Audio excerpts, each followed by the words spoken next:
Hi everybody! I wanted to hop on first and say you guys are doing a great job with your poetry. We've started looking through it and we are so proud of you guys. You have done a great job with the writing workshop so far. And from the first kind of looks at your poetry, you're keeping up that great work. So we're so proud of you. Your poetry looks amazing.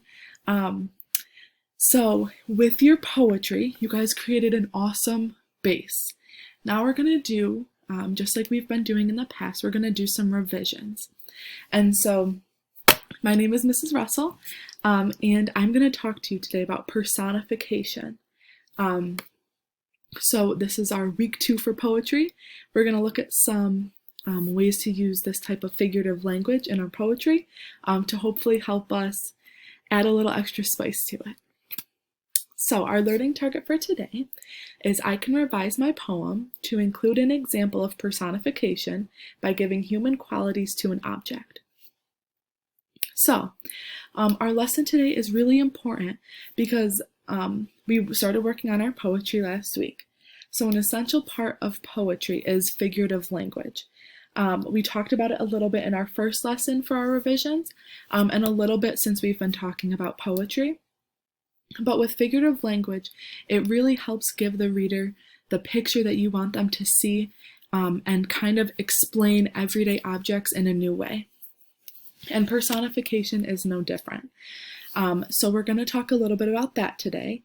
But personification is important because it gives, it means to give inanimate objects like animals, ideas, or objects, so inanimate things, human qualities. So this could be your dog, this could be an idea you had, you're kind of bringing it to life. And a lot of times you will see it done with regular objects. So for example, the wind whistled throughout the day. The wind, so like these little lines here, cannot whistle. The wind can't go. But that sound that the wind makes when it's really powerful is very similar to the sound that I just made whistling, like. So the author of this sentence, instead of just saying the wind blew throughout the day, decided to kind of bump that up a little bit. Personification helps us describe an object in a new way. It helps the reader get a better understanding of that object, and through personification, poets will do this with the objects, animals, or ideas that they are focusing on. Before we go on, in the word personification, there is a word that you guys already know really well, and it's person. And so if you ever forget what type of figurative language it is that talks about giving human qualities, human actions, to an object, it's personification because you're making it like a person. So that's just a little clue to help you remember. Okay, so let's take a look at our first poem. Our poem is by Deborah Chandra, and it is titled Suspense. And so it reads, "Wide-eyed the sunflowers stare and catch their summer breath, while I pause, holding basket and shears." Deborah Chandra.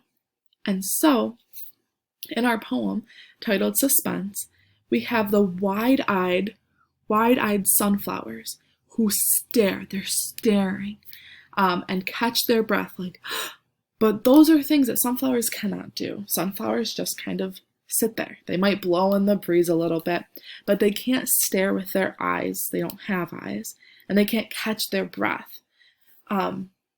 So this is something that Chandra chooses to do to personify the sunflowers.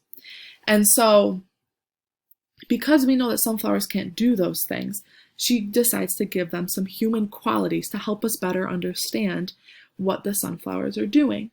So it says, while I pause, and now it would be like me holding the basket and the shears, the sunflowers are also pausing, probably in suspense, at whatever it is that they're staring at. And so that is a really great example of how to use personification in our poetry. Okay, now we're going to take a look at another example. This example is a poem by Sylvia Plath, and it is titled Mirror. Through her poem, there's a little extra here, but we're going to break it down. Through the poem, she really helps us get a deeper understanding of what it's like to be a mirror. We've all seen mirrors before. They reflect the image that is shown on them. But instead of just saying something like that, a mirror reflects an image, she creates this whole poem about what it's like to be a mirror and what it might feel like, what the mirror might feel, what they experience through giving them human qualities. All right, so Mirror by Sylvia Plath. I am silver and exact. I have no preconceptions. Whatever I see, I swallow immediately, just as it is, unmisted by love or dislike. I am not cruel, only truthful. The eye of a little god, four-cornered. Most of the time, I meditate on the opposite wall. It is pink with speckles. I have looked at it so long. I think it is part of my heart, but it flickers. Faces and darkness separate us over and over. Now I am a lake. A woman bends over me, searching my reaches for what she really is. Then she turns to those liars, the candles or the moon. I see her back and reflect it faithfully. She rewards me with tears and an agitation of hands. I am important to her. She comes and goes. Each morning it is her face that replaces the darkness. In me she has drowned a young girl, and in me an old woman rises toward her, day after day, like a terrible fish. So I want to focus on some areas where we see what the mirror is feeling or experiencing. Instead of just saying that it reflects, she goes really deep here to talk about what it's like to be a mirror. So the first example that I see is when she says, whatever I see, I swallow immediately. So a mirror, instead of just saying that it reflects, she's saying it swallows. So like when we swallow water or food, just like how a human does that, she's saying that the mirror kind of takes in that image. And she does that to give us a deeper understanding of the mirror. So personification of the mirror helps us get a better understanding of what it's like. So she's saying that when the mirror is swallowing it, it's taking in the image. So it's taking in the person that it's reflecting.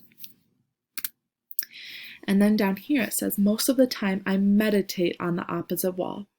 When I think of meditation, I think of a person being calm and relaxed and focused. But a mirror can't feel those things. But instead of just saying the mirror hung on the wall, she says the mirror meditated on the wall. It's there, it's resting, it's peaceful. And so it gives us a better understanding and a different understanding of what the mirror is like and what its purpose is. It says, I have looked at it so long, the mirror cannot see. But by saying look, it's saying that the mirror can always see what's happening across from it. So even though it's not seeing with eyes, this gives us a better understanding of what it's like to be a mirror sitting on the wall. And then again, I see her back. The mirror is always reflecting, so it's always reflecting what it sees back. So, after we've looked at some examples, I want to just talk about why it's so important. And so this is a quote from the author of our first poem, from Deborah Chandra. She said, if we behold a flower, a mountain, a mouse as a thou, as a person, instead of an it, an object, we can hear them speak. Not with words, but in their own peculiar language, they whisper, chatter, and hint of a boundless vitality and deeper unity we all share. And so she's saying here that humans and all of these objects were kind of interrelated. And so if we can show those connections, people can better understand some of these objects in a new way than we're used to seeing them. So, for example, if you take these flowers, if you've seen the movie Alice in Wonderland, they made these flowers, they gave them human traits, so they dance and they sing, and they made faces out of them because it looks like they have faces. And so personification really takes some imagination. It's hard to see an object like a human and their behaviors like human, but when you can do it, It works so well especially in poetry. So now I'm going to have you guys try. I want you to find 3 objects in your poem, 3 things, 3 animals, 3 ideas, and then choose 2 of them and write a list of specific nouns, verbs, and adjectives to give that object human qualities. For example, you're going to think about, what does this object do? How can I write like it's a human? Then you're going to revise your poem to change at least one of those new things and give this object a little extra description, maybe an action. So for example, if you have the leaves blow across the lawn, instead of saying blow, I'm going to think about what it looks like when leaves are blowing across my lawn. Well, it looks like when people are dancing around a room. If you watch like an old ball, when people go and everyone's dancing together and everything's moving all around, that's what it looks like when there's a lot of wind and the leaves are going crazy. And so when I go to revise my this sentence, I would say the leaves dance across the lawn. And leaves don't actually dance. But when I say that they dance, you get an image in your head that helps you understand exactly what the leaves are doing. So now it's back to you. You guys are going to go back through your pieces, try to find 3 objects, or if you don't have 3, that's okay. And then think about some ways you can describe those using human qualities and human traits.